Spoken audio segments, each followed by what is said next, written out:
الحمد لله الحمد لله الذي أنعم علينا بالإيمان وهدانا إلى دين الإسلام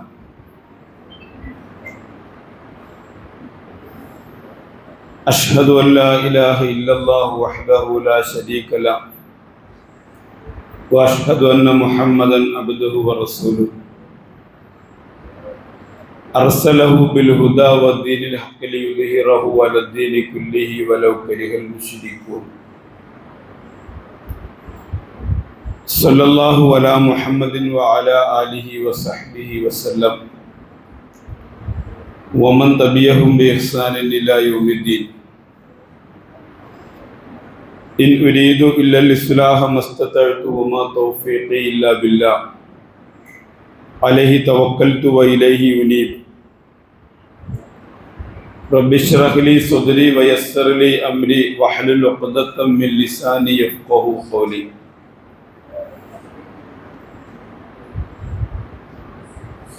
ഏറ്റവും പ്രിയപ്പെട്ട സഹോദരന്മാരെ, സഹോദരിമാരെ, കൊച്ചനുജന്മാരെ, അല്ലാഹു സുബ്ഹാനഹു വ തആല നാം എല്ലാവരെയും അനുഗ്രഹിക്കുമാറാവട്ടെ. അള്ളാഹുവിൻ്റെ പള്ളിയിലുള്ള നമ്മുടെ ഈ ഇരുത്തം കരുണാമയനായ റബ്ബ് സുബ്ഹാനഹു വ തആല നമ്മുടെ ഒരു സ്വാലിഹായ അമലായി സ്വീകരിക്കുമാറാവട്ടെ. പരിശുദ്ധ റമദാനിലെ അവസാനത്തെ 10 ദിവസങ്ങൾ ഇന്നു മുതൽ ആരംഭിക്കുകയാണ്. ഈ ദിവസങ്ങളിലെ പുണ്യങ്ങൾ നേടിയെടുക്കുന്നതിന് വേണ്ടിയുള്ള ഒരുക്കങ്ങളിലാണ് നമ്മളുള്ളത്. എന്നാൽ ഫലസ്തീനിലെ ഗസയിലെ നമ്മുടെ സഹോദരന്മാർ ഈ രാത്രിയിൽ, ഈ ദിവസങ്ങളിൽ അവരുടെ ജീവിതത്തിൻ്റെ പ്രയാസകരമായ സാഹചര്യങ്ങളിലൂടെയാണ് കടന്നു പോകുന്നത്. അവരനുഭവിക്കുന്ന പ്രയാസങ്ങൾ എന്ന് പറയുന്നത് അവരുടെ വ്യക്തിപരമായിട്ടുള്ള എന്തെങ്കിലും കാര്യത്തിന് വേണ്ടിയല്ല, അവരുടെ വീട് സംരക്ഷിക്കുന്നതിന് വേണ്ടിയോ അവരുടെ ജോലി നിലനിർത്തുന്നതിന് വേണ്ടിയോ അവരുടെ സമ്പാദ്യങ്ങൾ അന്യാധീനപ്പെട്ടു പോകാതിരിക്കുന്നതിന് വേണ്ടിയോ അവരുടെ തന്നെ ജീവൻ സംരക്ഷിക്കുന്നതിന് വേണ്ടിയോ അല്ല.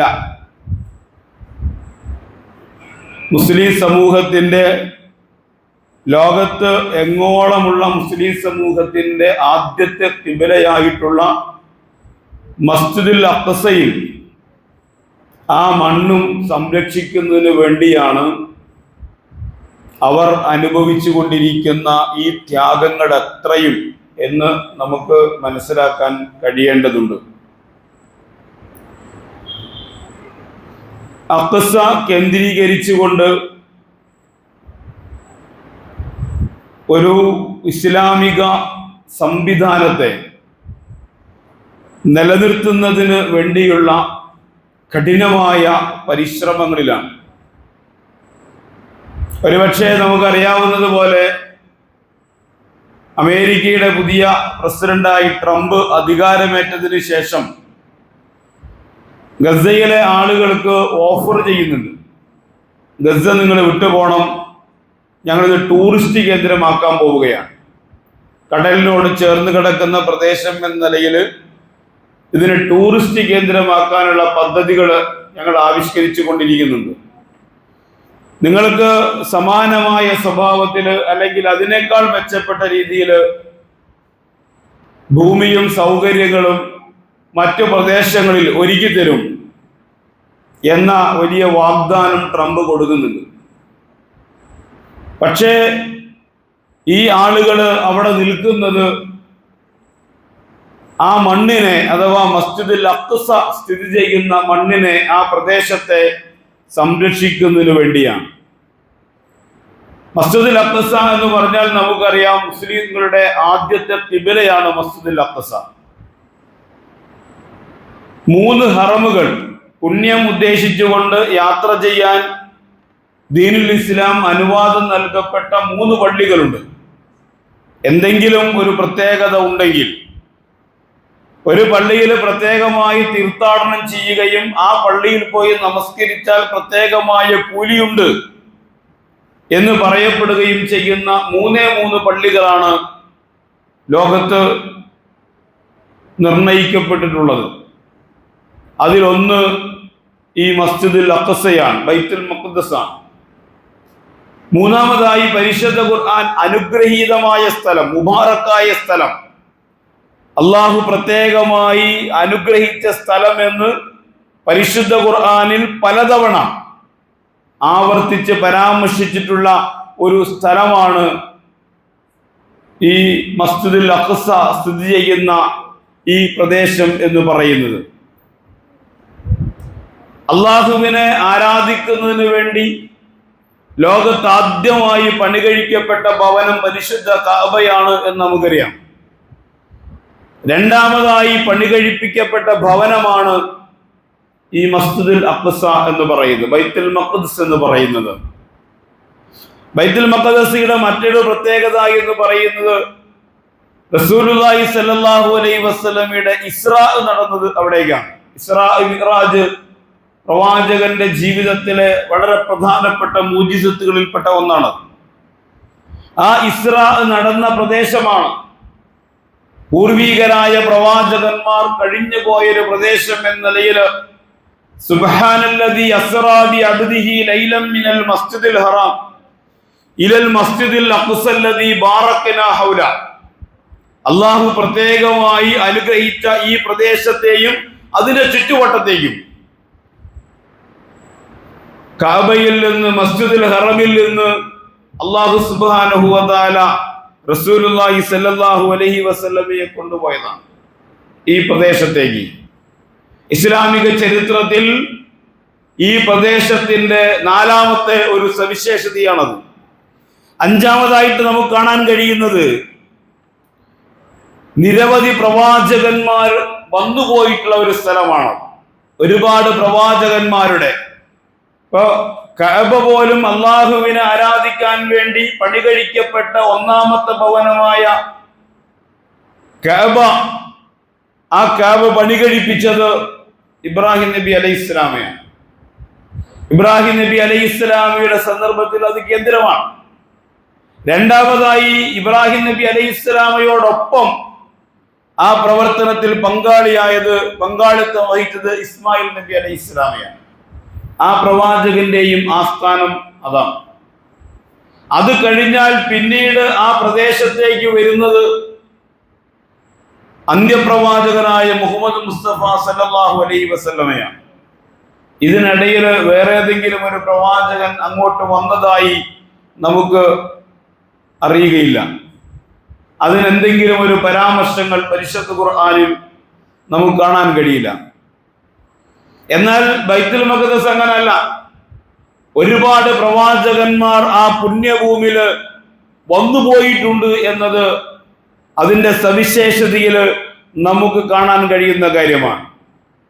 ലോകാവസാനം വരെ സത്യത്തിനായി നിലകൊള്ളുന്ന ഒരു ചെറിയ സംഘമെങ്കിലും ഈ പ്രദേശത്തുണ്ടാകും എന്ന് റസൂലുള്ളാഹി സ്വല്ലല്ലാഹു അലൈഹി വസല്ലം ഉറപ്പ് നൽകിയത് ഈ പ്രദേശത്തിനെ കുറിച്ചാണ്.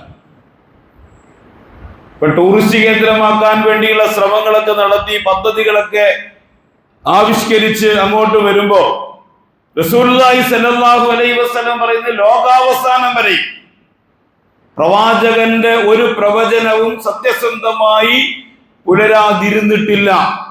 അത് ഒരു വിഷയത്തിൽ മാത്രമല്ല, ഒരുപാട് കാര്യങ്ങളിൽ പ്രവാചകൻ സല്ലല്ലാഹു അലൈഹി വസല്ലമയുടെ പ്രവചനങ്ങള് സത്യസന്ധമായി പുലർന്നിട്ടുണ്ട്. തബ്ബത് യദാ അബീ ലഹബിൻ വതബ്, അബൂലഹബിന്റെ 2 കരങ്ങളും നശിക്കട്ടെ, നശിച്ചു പോയിരിക്കുന്നു എന്ന രീതിയിൽ പരിശുദ്ധ ഖുർആനിന്റെ സൂക്തം നമുക്ക് സുപരിചിതമാണ്. ഈ സൂറത്ത് അവതരിക്കുന്ന സന്ദർഭത്തിൽ അബൂജഹൽ എന്ന് പറയുന്ന അബൂലഹബ് എന്ന് പറയുന്നത് എല്ലാ ഔന്നിധ്യവുമുള്ള ആ പ്രദേശത്തിൽ, ആ നാട്ടിൽ എല്ലാവരാലും അംഗീകരിക്കപ്പെടുന്ന അദ്ദേഹത്തിന്റെ പ്രതാപത്തെ സംബന്ധിച്ച് ഒരാൾക്കും അഭിപ്രായ വ്യത്യാസമില്ലാത്ത ഘട്ടത്തിലാണ് നശിക്കുമെന്നല്ല, നശിച്ചിരിക്കുന്നു എന്ന ഭൂതകാല ക്രിയ രൂപത്തില് റസൂലുള്ളാഹി സ്വല്ലല്ലാഹു അലൈഹി വസല്ലം പ്രവചനം നടത്തുന്നത്. അത് സത്യസന്ധമായി പുലരുകയാണ്. ഇങ്ങനെ ഒട്ടനവധി സംഭവങ്ങൾ റസൂലുള്ളാഹി സ്വല്ലല്ലാഹു അലൈഹി വസല്ലം ഇസ്ലാമിക സമൂഹത്തെ കുറിച്ചും ആ കാലഘട്ടത്തെ കുറിച്ചും ഒക്കെ ചില പ്രവചനങ്ങൾ നടത്തുന്നുണ്ട്. അങ്ങനെ നടത്തിയ പ്രവചനങ്ങളിൽ നമുക്ക് കാണാൻ കഴിയുന്ന ഒന്നാണ്, ലോകാവസാനം വരെ ഒരു ചെറിയ സംഘമെങ്കിലും ഈ പ്രദേശത്തും ഈ പള്ളിയെ സംരക്ഷിക്കുന്നതിന് വേണ്ടി അവിടെ ഉണ്ടാകുമെന്നുള്ളതാണ്. അതുകൊണ്ട് ഇനി ആരൊക്കെ എന്തൊക്കെ ആസൂത്രണങ്ങൾ നടത്തിയാലും അതൊന്നും വിജയിക്കാൻ പോകുന്നില്ല എന്നതാണ് യാഥാർത്ഥ്യം. ഒരു കുറഞ്ഞ കുരിശുയുദ്ധം നടന്ന ഒരു കുറഞ്ഞ കാലഘട്ടത്തെ മാറ്റി നിർത്തിയാൽ പിന്നെ ഈ പ്രദേശം പൂർണ്ണമായും മുസ്ലിം സമൂഹത്തിന്റെ അധീനതയിലായിരുന്നു. ഉമർ റളിയല്ലാഹു അൻഹുവിന്റെ കാലഘട്ടം മുതൽ, ഉമർ റളിയല്ലാഹു അൻഹുവിന്റെ കാലത്താണ് ഈ പ്രദേശത്ത് പിന്നീട് ഇസ്ലാം വരുന്നത്. അവിടെ നിന്ന് അങ്ങോട്ട് ഏറ്റവും ഒടുവിലുള്ള ഈ കാലഘട്ടം വരെ കുരിശുയുദ്ധത്തിന്റെ ഒരു കുറഞ്ഞ കാലഘട്ടത്തെ മാറ്റി നിർത്തിയാലോ ഈ പ്രദേശം പരിപൂർണമായും മുസ്ലിം സമൂഹത്തിന്റെ അധീനതയിലായിരുന്നു എന്ന് നമ്മൾ തിരിച്ചറിയേണ്ടതാണ്. 1917 ബ്രിട്ടീഷ് സാമ്രാജ്യം ലോകത്തിന്റെ വിവിധ പ്രദേശങ്ങളിലേക്ക് കടന്നു കയറുകയും ലോകത്തിന്റെ വിവിധ പ്രദേശങ്ങളെ അവരുടെ കോളനികളാക്കി മാറ്റുകയും ചെയ്ത സന്ദർഭത്തിലാണ് ബ്രിട്ടീഷുകാരുടെ അധിനിവേശത്തിന് ഈ പ്രദേശം വിധേയമാക്കപ്പെടുന്നത്. അതിന് ഒരുപാട് ചരിത്രങ്ങളുണ്ട്. ആ ചരിത്രത്തിന്റെ വിശദാംശങ്ങളിലേക്ക് ഞാൻ പോകുന്നില്ല. 1948 ഇസ്രായേൽ എന്ന് പറയുന്ന ഈ രണ്ടാം ലോക മഹായുദ്ധത്തിൽ ജൂതന്മാർ ബ്രിട്ടനെ സഹായിച്ചതിന്റെ ഫലമായി അവർക്ക് സ്വന്തമായ ഒരു രാഷ്ട്രം 1917 ബ്രിട്ടീഷ് പാർലമെന്റിൽ ബാൽഫർ പ്രഖ്യാപനം നടക്കുന്നത്. 17 പ്രഖ്യാപനം എന്ന് പറയുന്നത് ജൂതന്മാർക്ക് സ്വന്തമായിട്ട് ഒരു രാഷ്ട്രം, ജർമ്മനിയുടെ അല്ലെങ്കിൽ ഒന്നാം ലോക യുദ്ധത്തിന് ശേഷം ലോകത്തിന്റെ വിവിധ പ്രദേശങ്ങളിൽ ചിഹ്ന ഭിന്നമായി പോയ ജൂതന്മാർ, ഇത് മാത്രമൊന്നല്ല, ജൂതന്മാർ എപ്പോഴും ഒരു ഭാഗത്ത് അങ്ങനെ ഒതുങ്ങിയിരിക്കുന്ന ഒരു ശീലം അവർക്കില്ല എന്നുള്ളതാണ്. പരിശുദ്ധ ഖുർആൻ തന്നെ പറയുന്ന അവരിങ്ങനെ അലഞ്ഞു നടക്കുന്ന രീതിയാണ്. അങ്ങനെയുള്ള ആ സമൂഹത്തെ വിവിധ ഭാഗങ്ങളിലേക്ക് ചിഹ്നിച്ചിതറിപ്പോയ ആളുകളെ ഒരു പ്രദേശത്തേക്ക് കൊണ്ടുവരുന്നതിന് വേണ്ടിയാണ് നഖബ എന്ന പേരിൽ ഒരു പദ്ധതി ആസൂത്രണം ചെയ്യുന്നത്. ലോകത്തിന്റെ വിവിധ ഭാഗങ്ങളിൽ നിന്നുള്ള ജൂതമത വിശ്വാസികളായ ആളുകൾ, സയനിസ്റ്റുകളാണ് അതിന്. നമ്മുടെ ഇന്ത്യയെ കുറിച്ച് പറയുമ്പോൾ RSS എന്ന് പറയുന്ന സംഘപരിവാർ ശക്തികളുണ്ട്.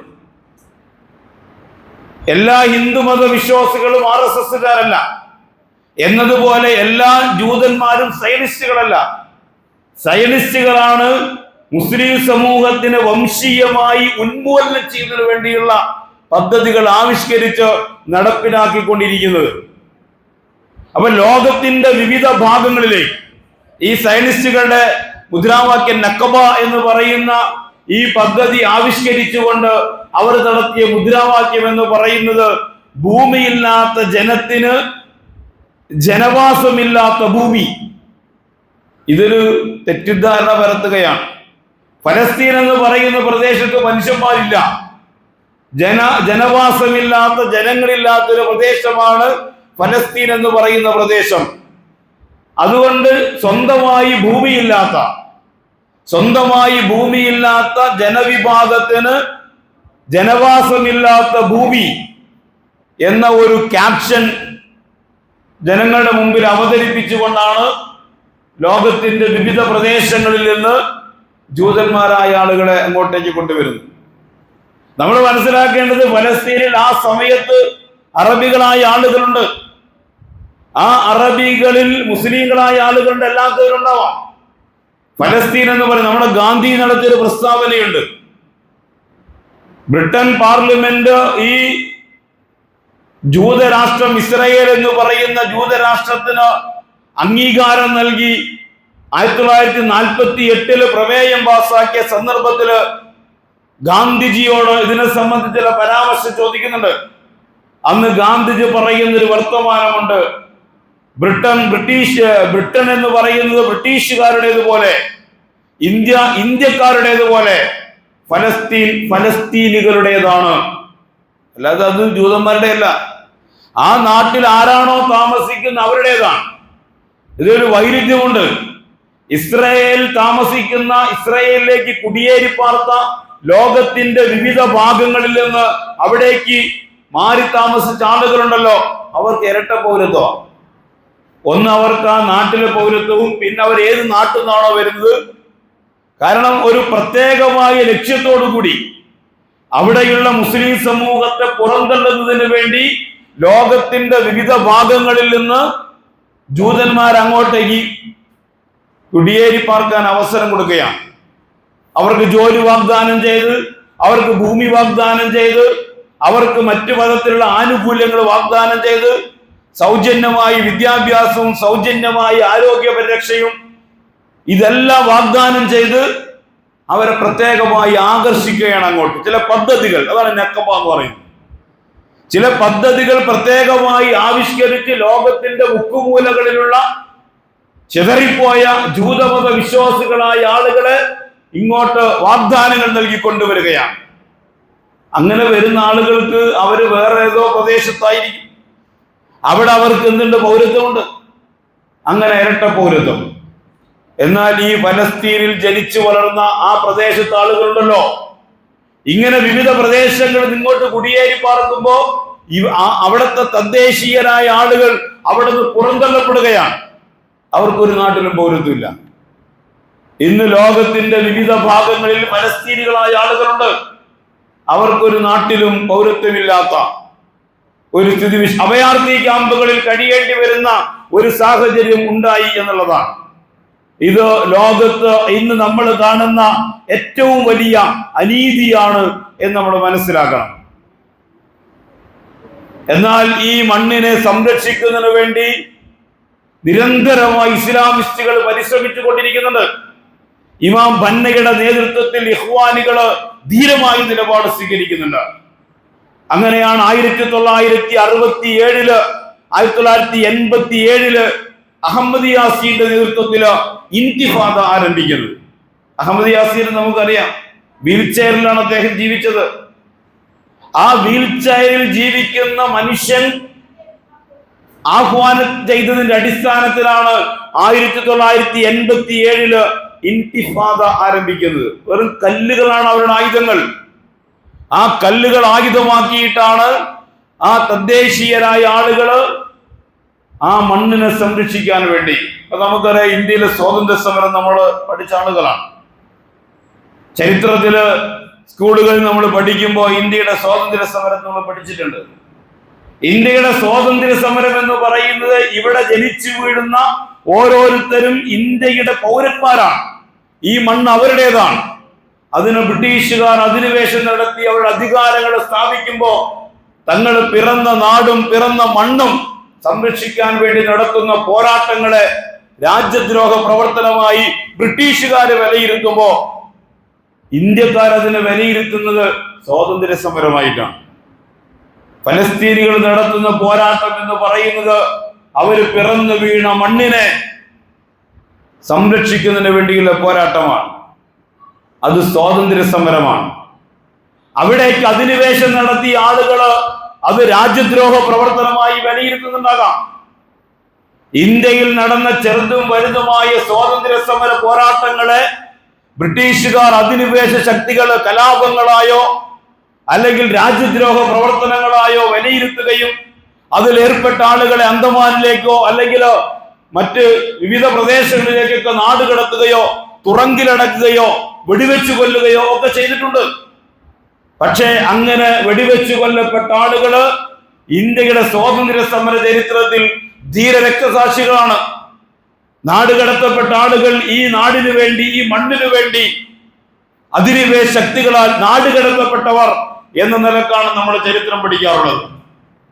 എന്നതുപോലെ ഫലസ്തീനിലെ ആളുകള് ബ്രിട്ടീഷ് അധിനിവേശത്തിനെതിരെ, ജൂതന്മാരുടെ അധിനിവേശത്തിനെതിരെ അവർ നടത്തിക്കൊണ്ടിരിക്കുന്ന സമരങ്ങൾ എന്ന് പറയുന്നത്, പോരാട്ടങ്ങൾ എന്ന് പറയുന്നത് സ്വാതന്ത്ര്യ സമരത്തിന് വേണ്ടിയുള്ള, സ്വാതന്ത്ര്യത്തിന് വേണ്ടിയുള്ള, അവരുടെ ജനിച്ചു വീണ മണ്ണില് സ്വാതന്ത്ര്യത്തോടുകൂടി ജീവിക്കുന്നതിന് വേണ്ടിയുള്ള അവകാശത്തിന് വേണ്ടി അവർ നടത്തുന്ന പോരാട്ടമാണ്. അധിനിവേശ ശക്തികളുടെ കണ്ണില് അതെന്താണ്? രാജ്യദ്രോഹമാണ്, അത് തീവ്രവാദമാണ്, അത് ഭീകരവാദമാണ്. സ്വാഭാവികമായും അവർ അങ്ങനെ തന്നെയല്ലേ പറയൂ. അവരൊരിക്കലും ഒരു സ്വാതന്ത്ര്യ പോരാട്ടമായി അംഗീകരിക്കൂല. ബ്രിട്ടീഷ് ഇന്ത്യയിൽ നടന്ന ഒരു സ്വാതന്ത്ര്യ സമരത്തെയും ബ്രിട്ടീഷുകാർ, ഒന്നാം സ്വാതന്ത്ര്യ സമരത്തെ വരെ ബ്രിട്ടീഷുകാർ എങ്ങനെ വിലയിരുത്തിയത്? ശിപ്പായി ലഹള എന്ന പേരിലാണ് അവര് അതിനെ കളിയാക്കി പറഞ്ഞത്. നമ്മൾ അത് ആവേശം കൊണ്ട് പിൻകാല ഇന്ത്യയിലെ സ്വാതന്ത്ര്യ സമര പോരാട്ടങ്ങൾക്ക് പ്രചോദനമായിട്ടുള്ള ഒന്നാം സ്വാതന്ത്ര്യ സമരം എന്നൊക്കെ നമ്മൾ പഠിക്കുമ്പോ ബ്രിട്ടീഷുകാർ എഴുതി വെച്ച് ശിപ്പായി ലഹള എന്നാണ് കളിയാക്കിയിട്ട് പറഞ്ഞ അങ്ങനെയാണല്ലോ. എന്നതുപോലെയാണ് ഫലസ്തീനിൽ നടക്കുന്ന പോരാട്ടങ്ങൾ എന്ന് പറയുന്നത് അവരുടെ നാടിനെയും വീടിനെയും അവരുടെ മണ്ണിനെയും ആ രാജ്യത്തെയും അവിടുത്തെ ജനങ്ങളെയും സംരക്ഷിക്കുന്നതിന് വേണ്ടിയുള്ള പോരാട്ടമാണ്, സ്വാതന്ത്ര്യ സമര പോരാട്ടമാണ് എന്ന് നമ്മൾ മനസ്സിലാക്കണം. പിന്നീട് 948 ജൂതരാഷ്ട്രം പിറവിയെടുത്ത ശേഷം ലോകത്ത് ഒരു രാജ്യങ്ങൾ, ഇന്ത്യയിൽ വരെ ആദ്യം പാസ്പോർട്ട് അനുവദിക്കുമ്പോൾ ആ പാസ്പോർട്ടിൽ ഒരു സീൽ ഉണ്ടാകുമായിരുന്നു. ആ സമയത്ത് പാസ്പോർട്ട് കൈവശമുള്ള നമ്മുടെ ഉപ്പമാരോ വല്യുപ്പമാരോ ഉണ്ടെങ്കിൽ എടുത്തു നോക്കിയാൽ അറിയാം, ആ പാസ്പോർട്ട് വെച്ച് ഇസ്രയേലിലേക്ക് യാത്ര ചെയ്യാൻ പാടില്ല. കാരണം ഇസ്രയേലിന് അന്ന് ഇന്ത്യ ഒരു രാജ്യമായി അംഗീകരിച്ചിട്ടുണ്ടായിരുന്നില്ല. പക്ഷെ പിന്നീട് കാലം മാറുകയാണ്, സാഹചര്യങ്ങൾ മാറുകയാണ്. ഇന്ത്യ മാത്രമല്ല, ലോകത്ത് അറബ് രാഷ്ട്രങ്ങൾ ഉൾപ്പെടെയുള്ള പല രാജ്യങ്ങളും ഇസ്രയേലിനെ ഒരു രാഷ്ട്രമായി ഉണ്ടായിരുന്നില്ല എന്നതാണ് യാഥാർത്ഥ്യം. പക്ഷേ അവരാവട്ടെ ആ പ്രദേശത്തിന് കൈയടക്കുകയും ക്രമേണ ഫലസ്തീനികൾ അവിടെ നിന്ന് ആട്ടിപ്പായിക്കുകയും ഇപ്പൊ നമ്മള് ഈ 2023 ഒക്ടോബർ 7 തൂഫാനുൽ അഖ്സ നടന്നതിന് ശേഷം 50,000-ലധികം ആളുകള് ഷഹാദത്ത് വരിച്ചിട്ടുണ്ട്. എന്നാൽ ഇത് ഇപ്പൊ സംഭവിച്ചൊന്നല്ല. ഈ 948 മുതൽ ഈ വർഷം ഇപ്പൊ നമ്മൾ നടക്കുന്ന ഈ സംഭവം വരെ നിരവധി ആളുകളെ, മുസ്ലിം പണ്ഡിതന്മാരായ ആളുകളെ, ഇസ്ലാമിസ്റ്റുകളായ ആളുകളെ, ഇസ്ലാമിക പ്രസ്ഥാനങ്ങൾക്ക് നേതൃത്വം കൊടുത്തുകൊണ്ടിരിക്കുന്ന ആളുകളെ, അതേപോലെ സാധാരണക്കാരായ ആളുകളെ, കുട്ടികളെ തെരഞ്ഞു പിടിച്ച് കൊല്ലുകയും നാടുകടത്തുകയും ചെയ്യുന്ന സാഹചര്യം ഉണ്ടാവുകയാണ്. ഈ പ്രദേശത്തിലേക്ക് അവർ പതുക്കെ അധിനിവേശം നടത്തുകയും, നിങ്ങളെടുത്ത് നോക്ക്, 948 ലോക ഭൂപടം എടുത്ത് നോക്കുക. 948 ലോക ഭൂപടം എടുത്ത് നോക്കിയാൽ അതിൽ ഫലസ്തീനിന്റെ വലുപ്പം എത്രയാണ്, അതിൽ എവിടെയാണ് ഇസ്രയേൽ ഉള്ളത് എന്ന് നിങ്ങൾ പരിശോധിച്ച് നോക്ക്. എന്നിട്ട് 2024 25 ലോകത്തിന്റെ ഭൂപടം എടുക്ക്. എന്നിട്ട് അതിലെ ഫലസ്തീനും അതിലെ ഇസ്രയേലും നിങ്ങൾ അടയാളപ്പെടുത്ത്. എങ്ങനെയാണ് ഒരു രാജ്യം ഇല്ലാതാകുന്നതും എങ്ങനെയാണ് ഒരു രാജ്യം ഉണ്ടാകുന്നത് എന്നും നമുക്ക് മനസ്സിലാക്കാൻ സാധിക്കും. ഓരോ വർഷങ്ങളുടെ വ്യത്യാസത്തിനനുസരിച്ച് ഈ ഭൂപടങ്ങൾ നമ്മളെടുത്ത് പരിശോധിച്ച് നോക്കിക്കഴിഞ്ഞാല് അതില് ഫലസ്തീൻ എന്ന് പറയുന്ന രാജ്യം ക്രമേണ ഇല്ലാതാവുകയും, നമ്മള് പണ്ട് ഇങ്ങനെ വേലി മാറ്റി കെട്ടുന്നതിൽ ഏർപ്പാട്, ഇപ്പൊ മതിലായി, നമ്മുടെ നാട്ടിലൊക്കെ മതിലായി, പണ്ട് വേലിയാണ്. അതുകൊണ്ട് ഓരോ തവണ വേലി കെട്ടുന്ന സന്ദർഭത്തിലും ഒരു പ്രദേശത്ത് വേലി കെട്ടുന്നവരുടെ സ്ഥലത്തിന്റെ അളവ് കൂടുകയും അപ്പുറത്തുള്ള ആളുകളുടെ അളവ് കുറയുകയും ചെയ്യുന്ന ഒരു പ്രവണത നമ്മുടെ നാട്ടിലുണ്ടല്ലോ.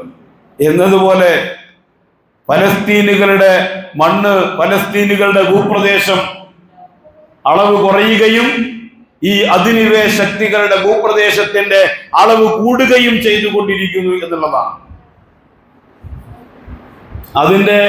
അങ്ങനെ ഇത് ക്രമേണ എത്രയെത്ര കരാറുകളാണ് UN ഉണ്ടാക്കിയ ഒരു കരാർ. UN ഉണ്ടാക്കിയ കരാർ മാത്രമൊന്നുമല്ല.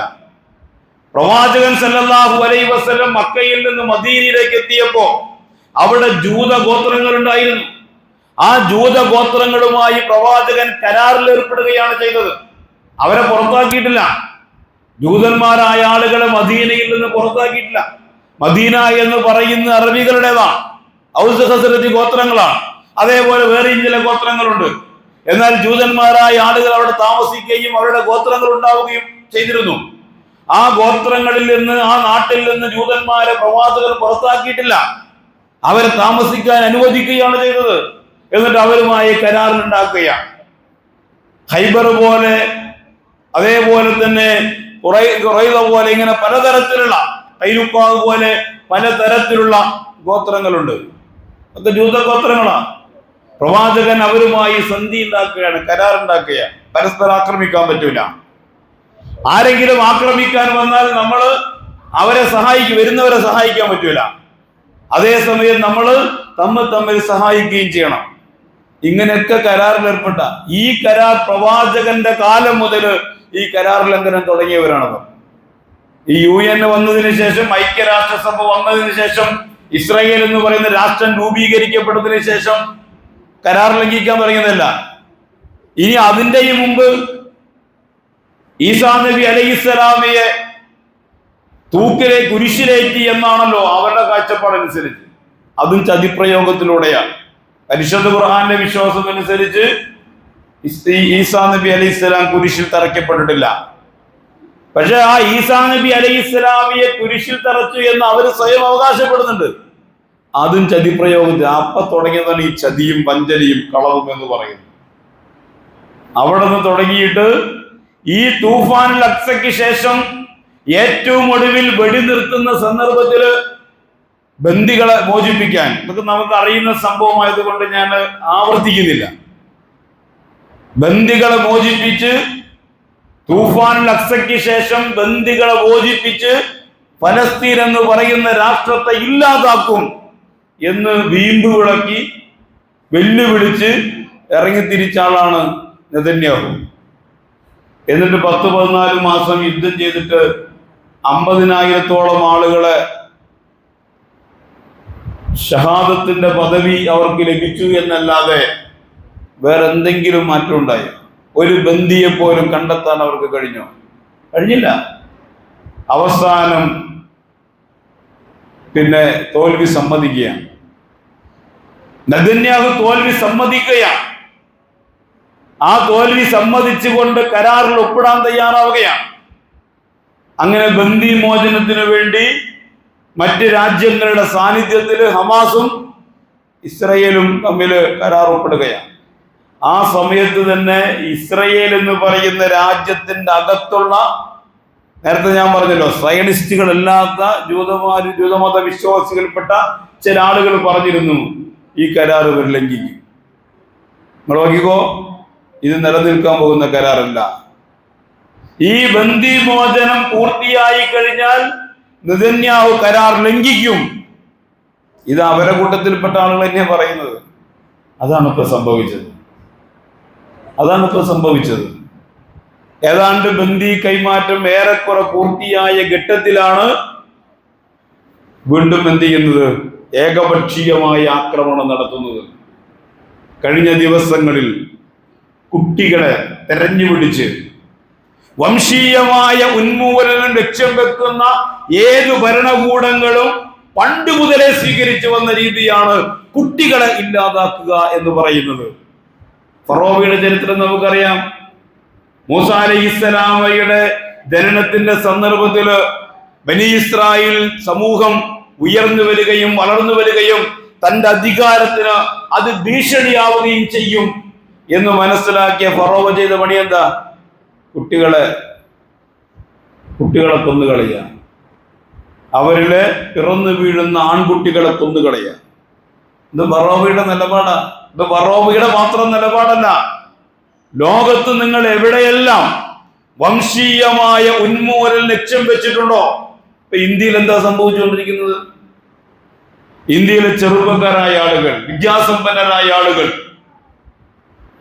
ഒരുപക്ഷെ ഈ സമുദായത്തിന് ഭാവിയിൽ നേതൃത്വം കൊടുക്കുകയും അവരെ വിദ്യാഭ്യാസപരമായും സാമ്പത്തികമായും വൈജ്ഞാനികമായും അവരെ ഉയർത്തിക്കൊണ്ടുവരാൻ കരുത്തുള്ള ഒരു തലമുറ ഇതിൽ നിന്നിതാ ഉയർന്നു വന്നുകൊണ്ടിരിക്കുന്നു എന്ന് മനസ്സിലാക്കിയിട്ടാണ് സകല ക്യാമ്പസുകളിലും ഉത്തരേന്ത്യയിലും അതേപോലെ തന്നെ ദക്ഷിണേന്ത്യയിലും ഒക്കെയുള്ള സകല ക്യാമ്പസുകളിലും പ്രത്യേകമായ പദ്ധതികൾ ആവിഷ്കരിച്ചുകൊണ്ട്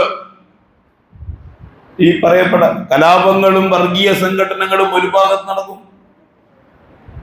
അതിനു പുറമെ ഈ സ്വഭാവത്തിൽ വളർന്നു വരുന്ന ആളുകളെ, കുട്ടികളായ ആളുകളെ ഇവരെ കൊന്നൊടുക്കുക എന്നുള്ളത് ഈ വംശീയമായ ഉന്മൂലനം ലക്ഷ്യം വെക്കുന്ന ഏത് ഭരണകൂടത്തിന്റെയും അജണ്ടയാണ് എന്ന് നമ്മൾ മനസ്സിലാക്കണം. ഞാൻ പറഞ്ഞല്ലോ, വിശുദ്ധ റമദാനിന്റെ അവസാന നാളുകള്, ലൈലത്തുൽ ഖദറിനെ പ്രതീക്ഷിച്ചിരിക്കുന്ന നാളുകള്, അള്ളാഹുവിന്റെ പുണ്യങ്ങൾ പെയ്തിറങ്ങുന്ന നാളുകൾ. ആ ലൈലത്തുൽ ഖദറിനെ ലോകത്തിന്റെ വിവിധ ഭാഗങ്ങളിലെ വിശ്വാസികൾ പ്രതീക്ഷിച്ചിരിക്കുമ്പോ ഫലസ്തീനിലെ മുഅ്മിനുകൾക്കും അങ്ങനെ ഒരു ആഗ്രഹം ഉണ്ടാവൂലേ? നമുക്ക് ലൈലത്തുൽ ഖദറിനെ അനുഭവിക്കാൻ കൊതിയുള്ളത് പോലെ ഫലസ്തീനിലെ നമ്മുടെ സഹോദരന്മാർക്കും ആ കൊതി ഉണ്ടാവൂലേ?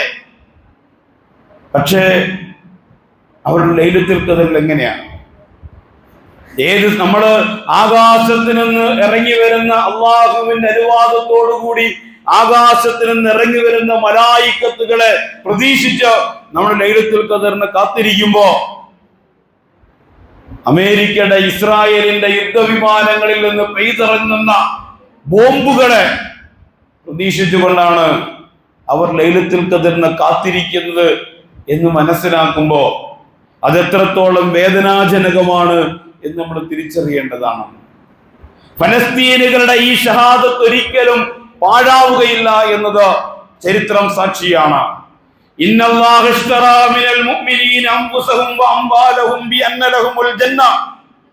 അല്ലാഹു സുബ്ഹാനഹു വ തആല വിശ്വാസികളിൽ നിന്ന് വിലക്ക് വാങ്ങിയിരിക്കുകയാണ്. അവരുടെ സമ്പത്തും അവരുടെ ശരീരവും അല്ലാഹു വിലക്ക് വാങ്ങിയിരിക്കുകയാണ്. ബിഅന്ന ലഹുമുൽ ജന്ന, സ്വർഗം അവർക്ക് പകരം നൽകാം എന്ന വാഗ്ദാനത്തോടുകൂടി സ്വർഗം അവർക്ക് പകരം നൽകും. ആ സ്വർഗത്തിന് വില നിശ്ചയിച്ച് മുഅ്മിനുകളായ ആളുകളിൽ നിന്ന് അല്ലാഹു സുബ്ഹാനഹു വ തആല അവരുടെ ജീവനും അവരുടെ സ്വത്തും അവരുടെ എല്ലാം അല്ലാഹു വിലക്ക് വാങ്ങിയിരിക്കുകയാണ്. വിശ്വാസികളായ ആളുകള് അത് വിലക്ക് കൊടുക്കാൻ തയ്യാറാണ്. അവര് ഒരു നിർബന്ധിത സാഹചര്യത്തിലല്ല തങ്ങളുടെ ജീവനും തങ്ങളുടെ സമ്പത്തും അള്ളാഹുവിന്റെ മാർഗത്തിൽ വിറ്റവരാണ് അവർ.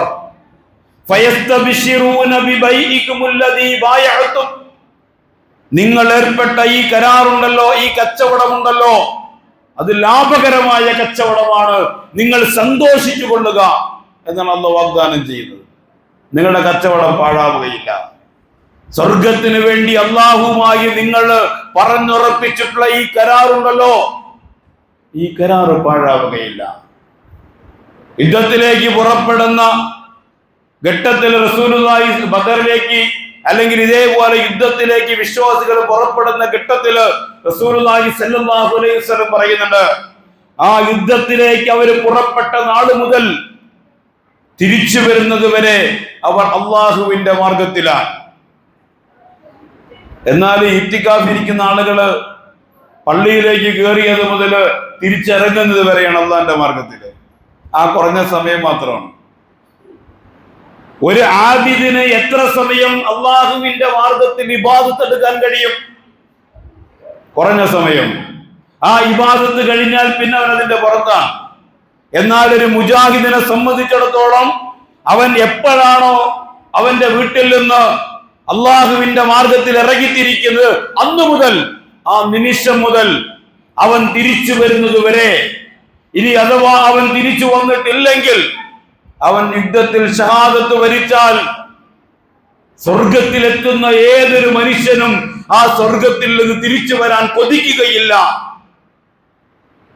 ഷഹീദുകൾ ഒഴികെ എന്ന് റസൂൽ പഠിപ്പിച്ചല്ലോ.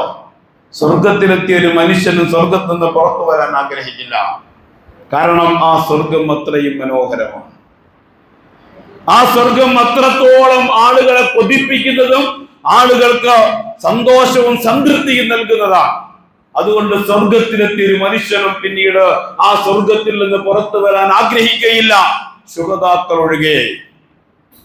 അപ്പൊ എന്താ ശുഹദാക്കൾക്ക് അങ്ങനെ ഒരു പൂതി സ്വർഗത്തിൽ നിന്ന് പുറത്തു വരാൻ? ദുനിയാവിൽ ജീവിച്ച് കൊതി തീരാതെ യുദ്ധത്തില് മരണപ്പെട്ട ആളുകളാണല്ലോ. അതുകൊണ്ട് വീണ്ടും ഭൂമിയിലേക്ക് വന്ന് മതിയാവോളം ഭൂമിയിൽ ജീവിക്കാൻ വേണ്ടിയാണോ അവർ സ്വർഗത്തിൽ നിന്ന് പുറത്തു വരാൻ ആഗ്രഹിക്കുന്നത്? അല്ല. റസൂലുള്ളാഹി സ്വല്ലല്ലാഹു അലൈഹി വസല്ലം പറയുന്നത്, സ്വർഗത്തിൽ ശുഹദാക്കൾക്ക് നൽകപ്പെട്ട പദവിയുണ്ടല്ലോ, ആ പദവി അവർ അനുഭവിക്കും. അവർക്ക് തോന്നിപ്പോവുകയാണ്, ഒന്നുകൂടെ ഭൂമിയിലേക്ക് തിരിച്ചുപോയി, ഒരിക്കൽ കൂടി അല്ല, ഒരു 10,000 വട്ടം ഭൂമിയിലേക്ക് തിരിച്ചുപോയി വീണ്ടും വീണ്ടും ഷഹാദത്ത് വരിച്ച് ഈ സ്വർഗത്തിലേക്ക് തന്നെ തിരിച്ചു വന്ന ആ സുഖങ്ങൾ അനുഭവിക്കാൻ അവർ കൊതിച്ചു പോകും എന്നാണ് ഇവർ പ്രവാചകൻ സല്ലല്ലാഹു അലൈഹി വസല്ലം പറയാ. ആബിദുകളായ ആളുകൾ ഇബാദത്ത് എടുക്കുന്ന സന്ദർഭത്തിൽ മാത്രമാണ് അവർ അള്ളാഹുവിന്റെ മാർഗത്തിൽ.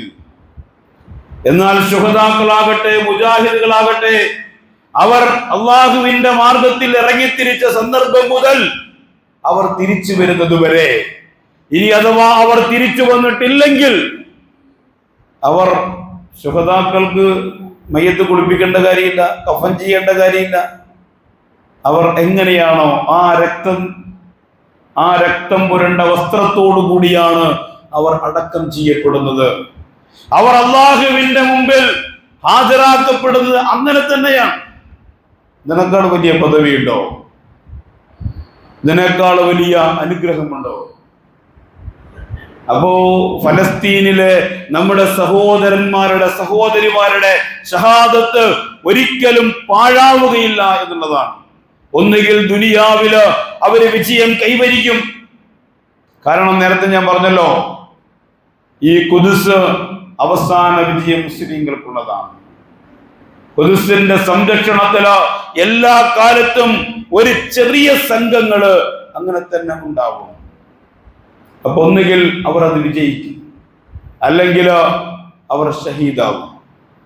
ഷഹീദായി കഴിഞ്ഞാൽ ശുഹദാക്കളെ കുറിച്ച് പറഞ്ഞത് എന്താ?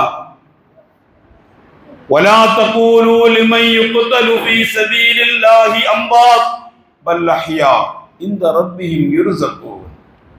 അല്ലാഹുവിന്റെ മാർഗത്തിൽ ഷഹാദത്ത് വരിച്ച ആളുകള് മരിച്ചിരിക്കുന്നു എന്ന് നിങ്ങൾ പറയരുത്. അവർ മരിച്ചിട്ടില്ല.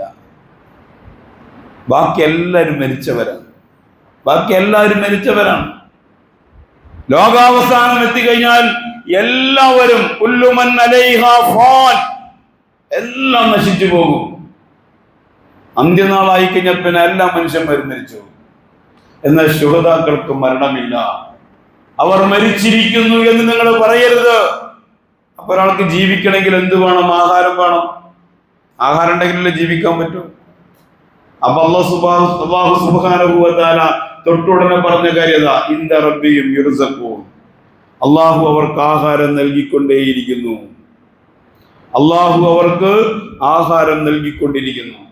അള്ളാഹു എടുക്കുന്ന ആഹാരം കഴിച്ച് അവർ ജീവിച്ചു കൊണ്ടേയിരിക്കുന്നു എന്നുള്ളതാണ്.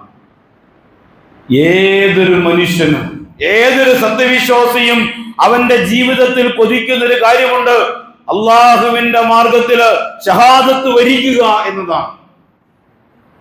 അള്ളാഹുവിന്റെ മാർഗത്തിൽ ഷഹാദത്ത് വരിക്കുക ഏതൊരു വിശ്വാസിയും കൊതിക്കുന്ന കാര്യമാണ്, ആഗ്രഹമാണ്. നമ്മൾ ഈ ആളുകളെ കുറിച്ച്, റന്തീസിയെ കുറിച്ചോ അല്ലെങ്കിൽ ഏറ്റവും ഒടുവില് സിൻവാറിനെ കുറിച്ചോ ഒക്കെ നമ്മളിങ്ങനെ വായിക്കുമ്പോ നമുക്ക് വേദന തോന്നും, നമുക്ക് ചിലപ്പോൾ സങ്കടം തോന്നും. പക്ഷെ അതിൻ്റെ ഒരു മറുവശം ഒന്ന് ആലോചിച്ച് നോക്കി. യഥാർത്ഥത്തിൽ അവരുടെ പ്രാർത്ഥന അല്ലാഹു സ്വീകരിച്ചല്ലേ. നമ്മൾ അല്ലാഹുവിനോട് ഒരു കാര്യത്തിന് വേണ്ടി പ്രാർത്ഥിക്കുകയാണ്. ആ പ്രാർത്ഥന അല്ലാഹു സ്വീകരിച്ചാൽ നമുക്ക് സന്തോഷമാണോ ദുഃഖമാണോ ഉണ്ടാവുക? സന്തോഷമല്ലേ ഉണ്ടാവുക. ഫലസ്തീനിൽ നേതൃത്വം കൊടുത്തുകൊണ്ടിരിക്കുന്ന ഓരോ പോരാളികളും അള്ളാഹുവിനോട് ചോദിച്ചു കൊണ്ടിരിക്കുന്ന ഷഹാദത്താണ്. ആ ഷഹാദത്ത് അവർക്ക് ലഭിക്കുമ്പോൾ ഒരുപക്ഷെ നമുക്ക് സങ്കടവും വേദന ഉണ്ടാകാം.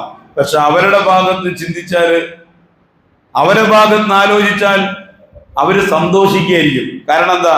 ഞങ്ങളുടെ പ്രാർത്ഥന അല്ലാഹു സ്വീകരിച്ചല്ലോ, അള്ളാഹിന്റെ മാർഗത്തിൽ ഷഹാദത്ത് വരിക്കണമെന്ന ഞങ്ങളുടെ പ്രാർത്ഥന അല്ലാഹു സ്വീകരിച്ചല്ലോ എന്ന സന്തോഷമായിരിക്കും അവർക്കുണ്ടാവുക. ഉമർ റളിയല്ലാഹു അൻഹുവിന്റെ ഒരു പ്രാർത്ഥനയുണ്ട്. ഉമർ റളിയല്ലാഹു അൻഹു ഷഹാദത്തിന് വേണ്ടി പ്രാർത്ഥിക്കുന്നുണ്ട്. ഉമർ റളിയല്ലാഹു അൻഹു ഷഹാദത്തിന് വേണ്ടി പ്രാർത്ഥിക്കുമ്പോൾ ആ പ്രാർത്ഥനയിൽ ഉമർ റളിയല്ലാഹു അൻഹു രണ്ട് മൂന്ന് കാര്യങ്ങൾ പറയുന്നുണ്ട്. ഒന്ന് പറയുന്നത്, ഏതെങ്കിലും ഒരു സന്ദർഭത്തിൽ അള്ളാഹുവിന്റെ മുമ്പിൽ സുജൂദിൽ വീണ ഒരു മനുഷ്യന്റെ കരം കൊണ്ട് ഞാൻ മരിക്കാൻ ഇടവരരുത്. പടച്ചവനെ എന്നെ ഷഹാദത്ത് കൊണ്ട് അനുഗ്രഹിക്കണം. പക്ഷേ ഒരിക്കലെങ്കിലും ജീവിതത്തിൽ അള്ളാഹുവിന്റെ മുമ്പിൽ സുജൂദ് ചെയ്ത ഒരു മനുഷ്യനെ കൊണ്ട് എന്റെ ഷഹാദത്ത് ഉണ്ടാവരുത്. തീർത്തും നിഷേധിയായ, കുഫറിന്റെ വഴി സ്വീകരിച്ച, സത്യനിഷേധത്തിന്റെ വഴി സ്വീകരിച്ച ഒരാളുടെ കരം കൊണ്ടായിരിക്കണം എന്റെ ഷഹാദത്ത്.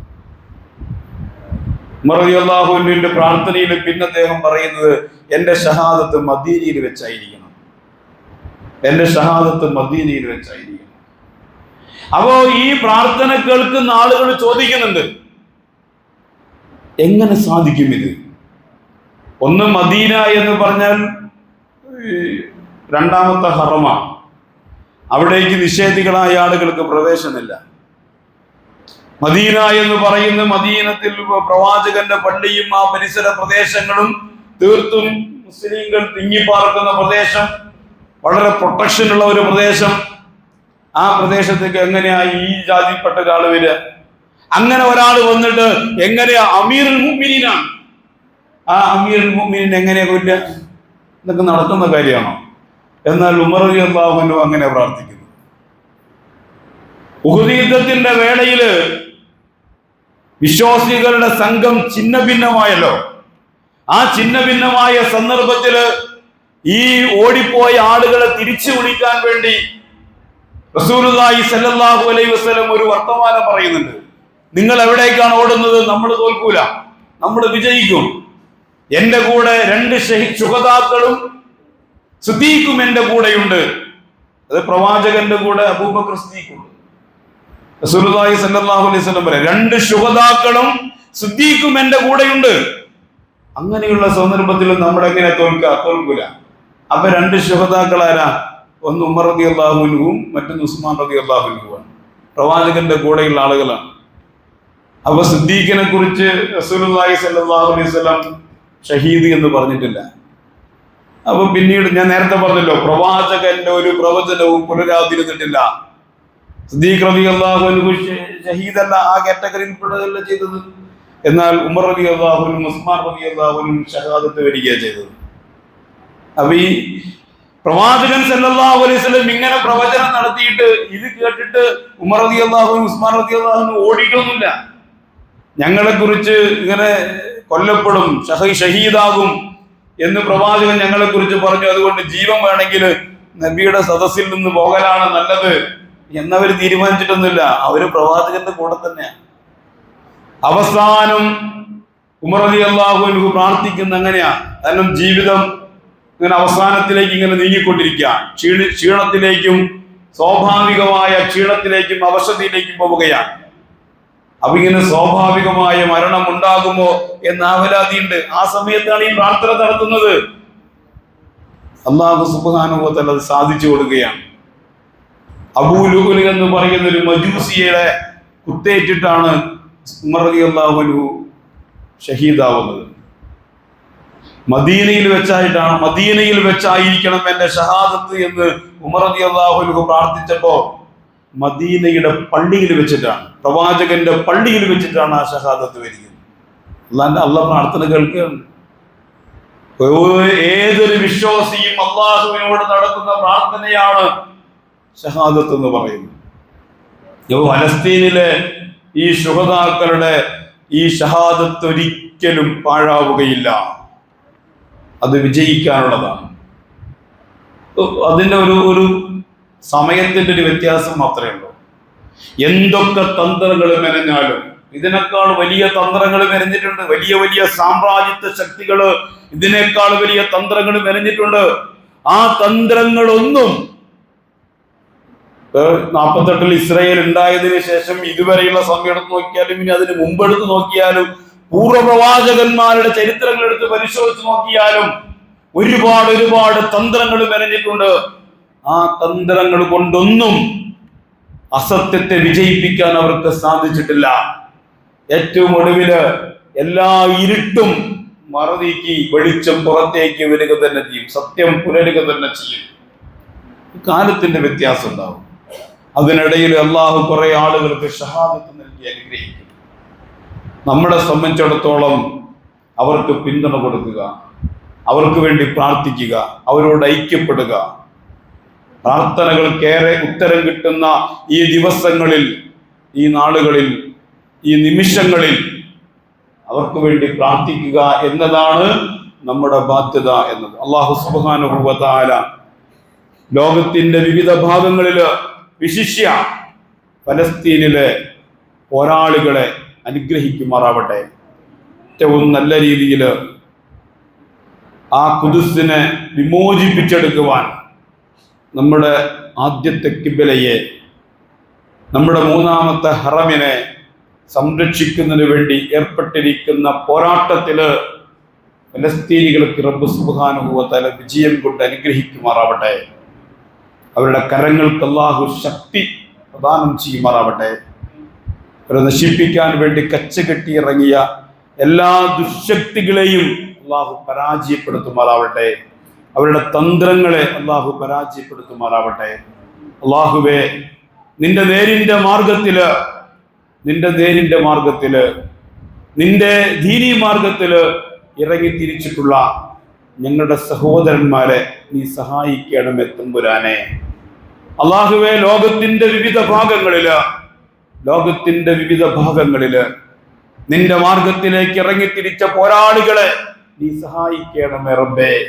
അവരോട് ഐക്യപ്പെടാൻ, അവർക്ക് വേണ്ടി പ്രാർത്ഥിക്കാൻ, അവരോടൊപ്പം ചേർന്ന് നിൽക്കാൻ ലോകത്തിന്റെ വിവിധ ഭാഗങ്ങളിലെ വിശ്വാസി സമൂഹങ്ങളെ ഞങ്ങളെ നീ സഹായിക്കണമേ തമ്പുരാനെ. അല്ലാഹുവേ, ഫലസ്തീനിലെ മക്കൾക്ക് നീ സൗഖ്യം പ്രദാനം ചെയ്യണമേ അല്ലാഹുവേ, അവരുടെ സന്തോഷകരമായ സമാധാനപൂർണമായ ഒരു ജീവിതം നീ അവർക്ക് പ്രദാനം ചെയ്യണമേ അല്ലാഹുവേ, അവരുടെ പോരാട്ടങ്ങൾ നീ വിജയിപ്പിക്കണമേ അല്ലാഹുവേ, അവരുടെ മക്കള് ഈ ശത്രുക്കളുടെ, സയനിസ്റ്റുകളുടെ തോക്കുകൾക്ക്, പീരങ്കികൾക്ക് ഇരയാകുമ്പോ അല്ലാഹുവേ, ആ കുഞ്ഞുങ്ങളെ നീ സ്വർഗത്തിലെ വിൽദാനും മുഹല്ലദൂൻ എന്ന് പറയുന്ന ആ ഗണത്തിൽ അവരെ നീ സ്വീകരിക്കണമേ റബ്ബേ. അല്ലാഹുവേ, അവരുടെ മാതാപിതാക്കൾ, പിഞ്ചുമക്കൾ നഷ്ടപ്പെട്ടു പോകുന്നതിന്റെ വേദന അവരഭാരമായ ക്ഷമയാണ് പ്രകടിപ്പിച്ചുകൊണ്ടിരിക്കുന്നത്. അല്ലാഹുവേ, സഹിക്കാനും ക്ഷമിക്കാനുമുള്ള കരുത്ത് കൂടുതൽ നീ അവർക്ക് പ്രദാനം ചെയ്യണമേ അല്ലാഹുവേ, എല്ലാറ്റിനും കഴിവുള്ളവനാണ് നീ. വിശ്വാസികളുടെ രക്ഷകനാണ് നീ. അവരെ സംരക്ഷിക്കുന്നവനാണ് നീ. അവർക്ക് കരുത്ത് പ്രദാനം ചെയ്യുന്നവനാണ് നീ. അവർക്ക് ആത്മവിശ്വാസം നൽകുന്നവനാണ് നീ. അല്ലാഹുവേ, നിങ്ങളുടെ സഹോദരങ്ങൾക്ക് നീ കരുത്ത് പ്രദാനം ചെയ്യണമേ അവർക്ക് നീ ആത്മവിശ്വാസം കൊണ്ട് അനുഗ്രഹിക്കണമേ അല്ലാഹുവേ, അവർക്ക് നിന്റെ ദീനീ മാർഗത്തിൽ സ്ഥിരതയും ഉറച്ച പാദങ്ങളും അവർക്ക് നൽകി നീ അനുഗ്രഹിക്കണമേ അല്ലാഹുവേ, മുസ്ലിം ഉമ്മത്തിന് നീ ഇണക്കവും മാനസികമായ ഐക്യവും പ്രദാനം ചെയ്യണമേ അല്ലാഹുവേ, ഇസ്ലാമിന്റെ ശത്രുക്കൾക്ക്, മുസ്ലിങ്ങളുടെ ശത്രുക്കൾക്ക്, അവർ മനുഷ്യരുടെ ശത്രുക്കളാണ്, അവർ ലോകത്തിന്റെ ശത്രുക്കളാണ്, അവർ മനുഷ്യത്വത്തിന് നിരക്കാത്ത കാര്യങ്ങളാണ് ചെയ്തുകൊണ്ടിരിക്കുന്നത്. അവർ ചെയ്തുകൊണ്ട് ലോകത്ത് കുറെ യുദ്ധ നിയമങ്ങളുണ്ട്. ആ യുദ്ധ നിയമങ്ങളൊന്നും ഇവർ പാലിക്കുന്നില്ല.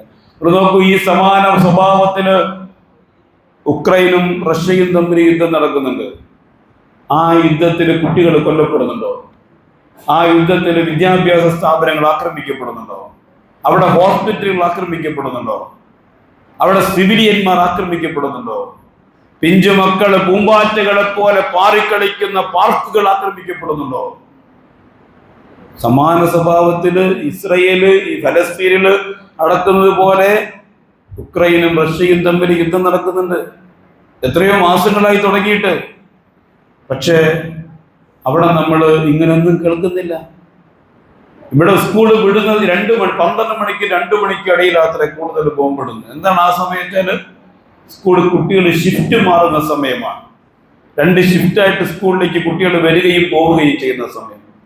അബദ്ധത്തിൽ ഹോസ്പിറ്റലിലേക്ക് വേറെ എവിടെ പട്ടാള ക്യാമ്പിലേക്ക് വിട്ട ഒരു മിസൈൽ ഹോസ്പിറ്റലിലേക്ക് വന്ന് പതിക്കുകയല്ല, അല്ലെങ്കിൽ പട്ടാള ക്യാമ്പിലേക്ക് വിട്ട ഒരു മിസൈല് അബദ്ധത്തിൽ പാർക്കിലേക്ക് സ്കൂളിലേക്ക് വന്ന് പതിക്കുകയല്ല. തെരഞ്ഞു പിടിച്ച് പിഞ്ചു മക്കളെ തെരഞ്ഞു പിടിച്ചു കൊണ്ടുകയാണ്. അല്ലാഹു സുബ്ഹാനഹു വ തആല ഇവരുടെ എല്ലാ കുതന്ത്രങ്ങളെയും പരാജയപ്പെടുത്തുമാറാവട്ടെ. ഇവർ മനുഷ്യത്വത്തിന്റെ ലോകത്തിന്റെ ശത്രുക്കളാണ്. മുസ്ലിങ്ങളുടെയും വിശ്വാസികളുടെയും മാത്രമല്ല.